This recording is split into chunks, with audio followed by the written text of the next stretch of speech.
Shalom, selamat pagi rekan-rekan pemuda-pemudi GPIB. Berikut adalah bacaan firman Tuhan yang terambil dari Sabda Bina Pemuda hari Senin tanggal 2 Mei 2022. Terambil di kitab Rut pasalnya yang pertama ayat ke-6 hingga ayat 10. Rut pasal pertama ayatnya ke-6 hingga ayatnya ke-10.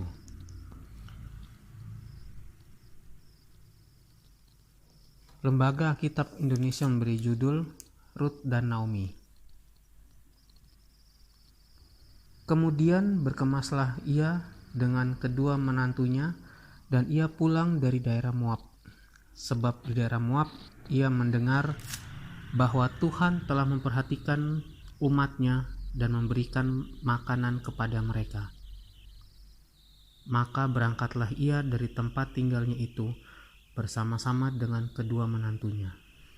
Ketika mereka sedang di jalan untuk pulang ke tanah Yehuda, berkatalah Naomi kepada kedua menantunya itu, "Pergilah, pulanglah masing-masing ke rumah ibunya. Tuhan kiranya menunjukkan kasih-Nya kepadamu, seperti yang kamu tunjukkan kepada orang-orang yang telah mati itu dan kepadaku.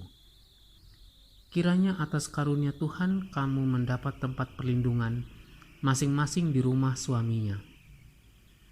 Lalu diciumnyalah mereka, tetapi mereka menangis dengan suara keras dan berkata kepadanya, "Tidak, kami ikut dengan engkau pulang kepada bangsamu." Demikian bacaan Alkitab pada pagi hari ini. Renungan pada hari ini Senin tanggal 2 Mei tahun 2022. Memberdayakan bukan mengeksploitasi.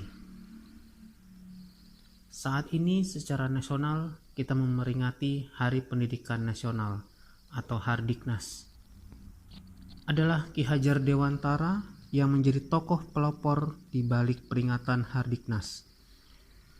Ia mencetuskan suatu filosofi yang sangat penting bagi seorang pendidik.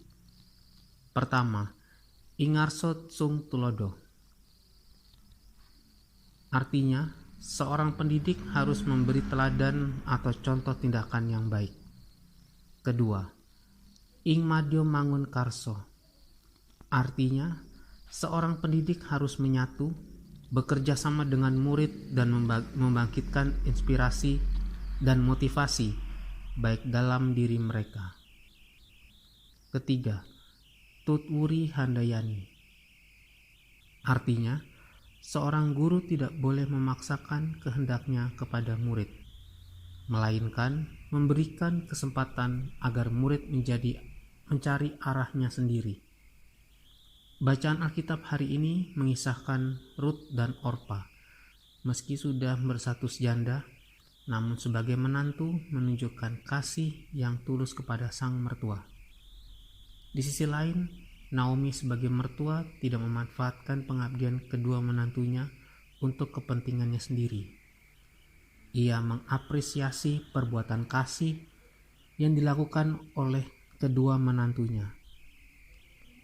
Bukan memaksakan kehendaknya, malahan Naomi memberikan kebebasan bagi para menantunya itu untuk kembali ke rumah orang tua masing-masing, bahkan melanjutkan kehidupan yang baru dengan menikah. Baik Ki Hajar Dewantara maupun Naomi mengajarkan kita suatu nilai penting dalam melayani, yaitu memberdayakan sesama, bukan mengeksploitasi. Baik dalam dunia pendidikan, berkeluarga, dan pelayanan gerejawi, kita harus menciptakan hubungan yang saling memberdayakan sesama untuk menjadi lebih baik, bukan memaksa sesuai keinginan kita, dan juga bukan mengeksploitasi kemampuan orang lain.